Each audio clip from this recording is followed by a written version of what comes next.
time. Sinabi din niya, one in a lifetime decision day, tinurn down ko. Sobrang wala na akong problema sa buhay. Kaya lang hindi ako mababago ng gano'n. His words like that. Na ano ko, wow. Yun ay pagmamahal sa... Pagmamahal niya sa wika at musika ng Pilipino. Na hindi kailangan baguhin kahit nasaan kang lupalo. Kasi we travel the world, yun nga tumutug kami Tagalog. Music niya, anak, kinakanta niya Tagalog, hindi na intindihan ng choir.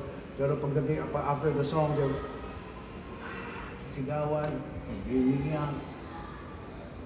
Tapos may mga dala nilang mga plaka, mga CD. Uy, foreigner, fans mo pala ito, dahil plaka, gano'n. Dala-dala yung mga CD.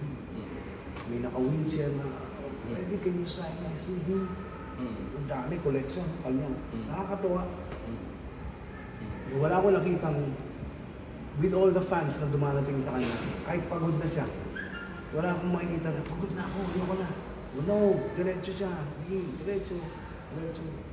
Ako na lang mismo ang humihila sa kanya para, hindi ka na. Hindi sandali lang. Last na lang ang pagpapal. May mga pagkilos ngayon, yung iba't ibang grupo na maraming sumusuporta, nagawin mo siya national artist in the field of music. Anong masasabi mo? NCAA, yung National Commission on Arts and Cultural Arts. Dapat po nila binigay yun.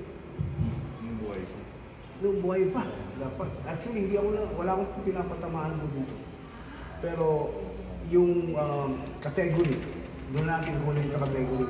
Kung babasahin niyo po yung category ng NCAA, which is Freddie is deserving because sales buong mundo eh. He is known worldwide, not only in the Philippines.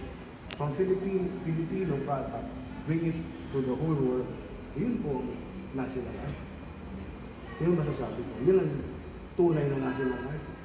Kasi siya lang naman ang wika niya ng Pilipinas, anak na nag-translate ng 53 o 55 languages sa buong mundo. So that's enough considered na siguro na bigyan siya ng karangalan na din.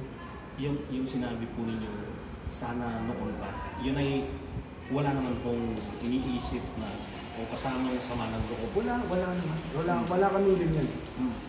Actually, Digong times. Diba? Pwedeng gawin ni Digong yan. Ay, si Freddy na lang ang national artist ko. Wala tayong narinig. Hindi siya ugali niya mag-grab elbows just to get something out of it. Hindi po siya naman tahimik na. Yung akin lang opinion, it's my opinion, not everybody's opinion, not opinion of Freddy. Freddy wala na. Sana noong panila binigay. Parang naramdaman niya yung pagmamahal sa kanya. Yeah. Hindi lang ng industriya, kundi lang lahat ng buong Pilipino. Hindi lang NCAA, but the whole Philippines. Pero on the part of the family, okay pa rin. Okay. Ngayon, bibigyan niya ata sa kanya yata yung NCAA, yung panangalan ng NCAA. I heard, pupunta sila dito. Thank you so much. Thank you.